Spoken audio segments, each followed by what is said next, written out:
Welcome back na naman sa aking channel. Meron na naman akong i-share sa inyo ngayon. Actually, follow-up video ito doon sa comment ng isa sa ating viewers. Ito yung comment niya. Sir, posible din kaya na remote control din ang sira? Once pa lang nagamit ang solar light ko pero ayaw na umilaw uli. Hindi po remote control ang naging problema ng kanyang bagong bili na solar light at hindi rin sira ang kanyang nabili na solar light kasi after ako mag-reply ng comment niya, ito naman yung sagot niya. Sir, okay na ang debugging. Brad, salamat, gumana din. Ano ba yung debugging at paano gawin? Actually, nakita ko lang din yun sa internet at binigay ko yung instruction kay Sir John in which nakatulong naman kasi gumana daw uli yung solar light niya. At kaya gusto kong i-share ito, baka mangyari din sa iba. Kasi minsan, lalo na sa mahilig bumili online, tulad ko, pagdating ng item, walang instruction manual, kaya minsan sa YouTube tayo naghahanap. Kaya gusto kong i-share yung mga ganitong information, kahit papano, baka makatulong din sa iba. Kaya ikaw, baka may gusto kang i-share, comment mo lang below. And speaking of comment pala, gusto ko rin palang i-mention uli itong isa pang comment ni Sir John kasi sabi niya, Sir, para ka palang si MacGyver, ang dami mong alam. Yung mga nalaman ko po ay bunga lang yan sa ating mga experience at pag-aaral at pagiging makalikot. Mahilig lang talaga kasi akong magkalikot ng bagay-bagay. Mag-innovate, mag-repair, hindi lang sa electrical, pati sasakyan o kahit ano-ano lang. Kapag meron kasi akong bagay na sira o hindi na gumagana, bago ko ipaayos, sinusubukan ko muna talaga yan, ayusin sa sarili ko. Kasi minsan, simple lang talaga ang problema at kayang-kayang ayusin. Iba kasi ang satisfaction, yung feeling ba na ako ang naka-repair or naka-innovate ako ng something at makatipid pa ako sa pambayad sa repair. Pero hindi ko naman talaga nare-repair lahat. Meron din minsan lalong nasira. Kaya kapag lalong nasira, saka ko na ipa-repair sa iba na may alam talaga. At least meron akong nakuhang idea na, uy, mali pala yung ginawa ko. Hindi pala dapat ganun. So, sa susunod, alam ko na ang gagawin ko. Kahit nung bata pa kasi ako, mahilig na talaga akong mag-do-it-yourself. Unang DIY ko na hindi ko talaga makalimutan ay yung flashlight na ang gamit ko lang ay karton ng kalendaryo. Silver na papel sa kahan ng sigarilyo, yun ang ginagamit ko as wire. Then, 2 battery at maliit na tag 2 pesos na bulb. Hindi ko pa alam nun yung mga voltage or series connection na yan. Tsaka hindi ko rin maalala kung saan ko natutunan yun. Pero sure ako hindi sa YouTube yun. Basta ang alam ko nun, kapag pinagdugtong ko ang 2 baterya at kabitan ko ng silver na papel ng sigarilyo, ang ilaw, at ikabit ko sa baterya, ay meron na akong flashlight. Ang karton ginagamit ko as casing ng battery. At proud na proud ako noon sa aking flashlight kasi yun ang ginagamit ko kapag pupunta kami sa kapitbahay para manood ng TV. Alam mo, probinsya. Tsaka malayo pa kasi ang kapitbahay namin na may TV at walang ilaw sa daan. Wala kasi may TV noon. Radyo lang meron kami. Naalala ko pa, napagalitan ako ng lolo ko noon eh. Kasi nasira ko yung radyo niya dahil pinilit kong buksan dahil gusto ko lang makita at malaman kung bakit yung LED light gumagalaw-galaw yung ilaw kapag tumutunog yung radyo.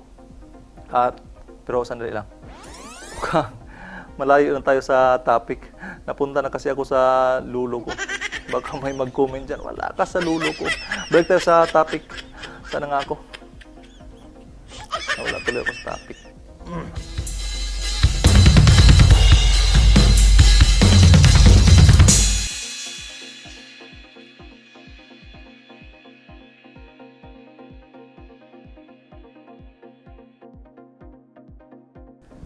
Okay, balik na tayo. Kung hindi nyo pa pala na panood at gusto nyo ring malaman kung paano ba i-test ang isang remote control gamit lang ang ating cellphone camera, watch nyo yung video na ito.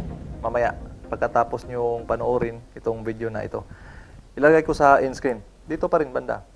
Okay, balik na tayo sa solar light. Kunting tips lang sa bumibili online ng solar light. Kasi minsan yung nasa picture, hindi yun ang nasa description or hindi lahat ng nasa picture ay nakasulat sa description. At tandaan nyo rin na kapag sobrang mura compare sa iba, magduda na kayo niyan. At huwag kalimutang basahin ang mga reviews. Ito, bigyan ko kayo ng isang example. Tulad nito, ang ganda ng nasa picture, di ba? Ang mura. Pero alam nyo ba kung anong problema? Holder lang pala ang binibenta nila. Basahin natin sa reviews. Basahin lang natin tong item nila. LED solar street light, radar induction, PIR motion sensor, outdoor lamp. Okay? Tingnan natin sa reviews. Wrong item description. I expect a solar street light, not just a brace. You should be specific with what you are selling. Where is the lead solar light? Only post. Please deliver the lead solar light. Misleading. Pole arrived, no lamp. 2K went down the drain. Ito ba yung in-order ko sa inyo? Incomplete items. Please correct your product description. Have just received the post. Where's the solar lamp? Ang order ko ilaw. Bakit mo ko binigyan ng pamukpok? Anhin ko po yan. Sa ulit ko na lang. Kaya ingat kayo sa mga ganyan, lalo na yung sobrang mura talaga na item. Double check nyo talaga yan.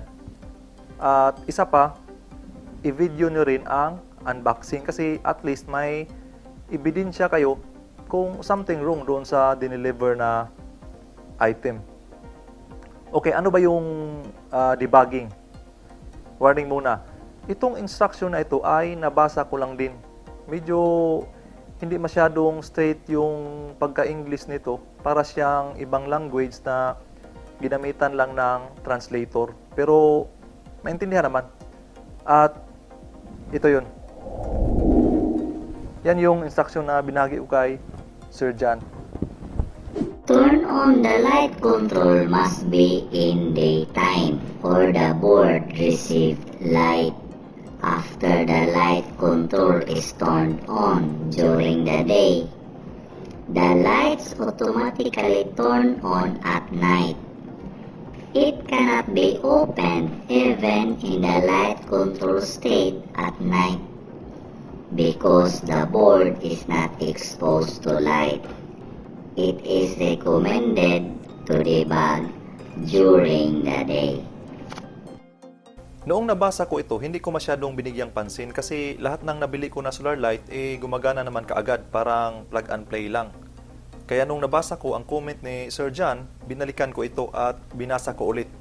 At kapag i-summarize natin, sa pagkaintindi ko, ang ibig sabihin nito, dapat i-debug mo muna ang solar light para gumana. At sa pag-debug, dapat sa umaga mo ito unang i-switch on, yung nakasense na ng liwanag ang panel.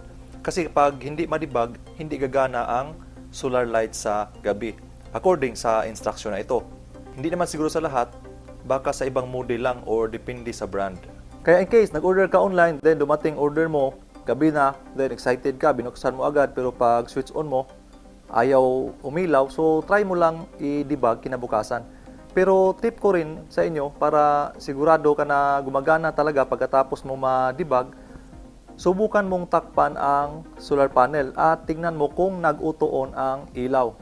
Tulad nito. Kapag hindi nag-auto-on, i-debug mo ulit. At tingnan mo rin na yung pula na lead indicator umiilaw kapag naarawan na ang panel para sure ka na okay ang yung connection from panel papunta sa ilaw. I hope meron akong kunting na i-share sa inyo ngayon. At baka kayo rin dyan may gustong i-share na experience sa solar light, pwede nyo rin i-comment below. At kung bago ka pa sa aking channel, please help my channel grow by subscribing at huwag kalimutang i-turn on ang notification bell. At kung may natutunan ka sa video na ito, huwag kalimutang i-like at i-share ang video. Thank you.